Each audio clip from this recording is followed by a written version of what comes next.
Ayan mga idol, ano, ito ipapakita ko na sa inyo yung mga hinukay namin sa San Fernando mga idol. Ito yung San Fernando kung tawagin mga idol. Ayan o. Ayan mga idol o. Ayan, ginaganyan ng mga idol. Ayan. So idol oh. Ah, Fernando. Mga San Fernando na yan. Mga nililinis na para ano, para magaanggaan siya dalahin kasi medyo malayo-layo pang buhatan namin yan mga idol eh. Ay napakarami mga idol oh. Ito pa oh, ito pa nasa kabila oh, ayan oh. Oh. Ayan, malalaki mga idol, parang singaw ng kalabaw oh. Ayan oh. Ayan oh. Oh.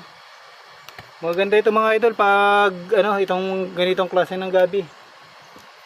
Dahil ito yung gabi na ano, na maligat. Ito mga ganito. Kaya masarap itong ganitong klaseng gabi mga idol. Ayan, napakarami mga idol oh. Ayan yung kasama ko idol, ayan oh. Ayan.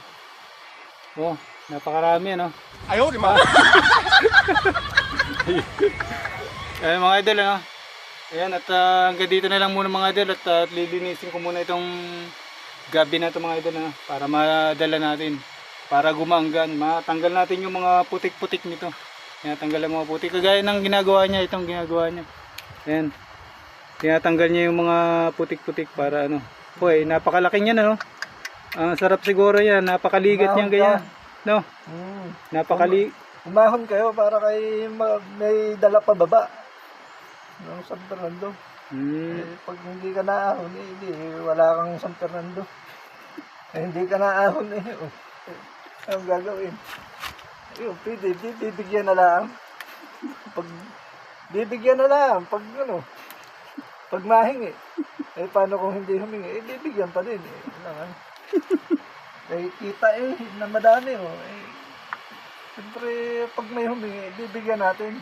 Ayan mga idol. Kahit ito na lang ang matira sa akin. Itong tatlong ito.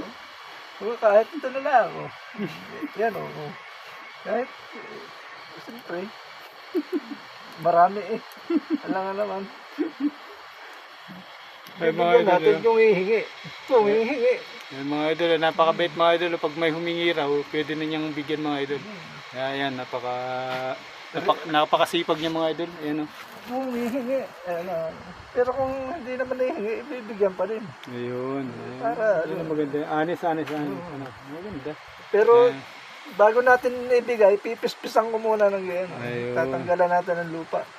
Para malinis na pag ibinigay mo. Para malinis. Para hindi na nakakaya doon sa bibigyan. Para hindi na nakakaya doon sa tatanggap. Ayun.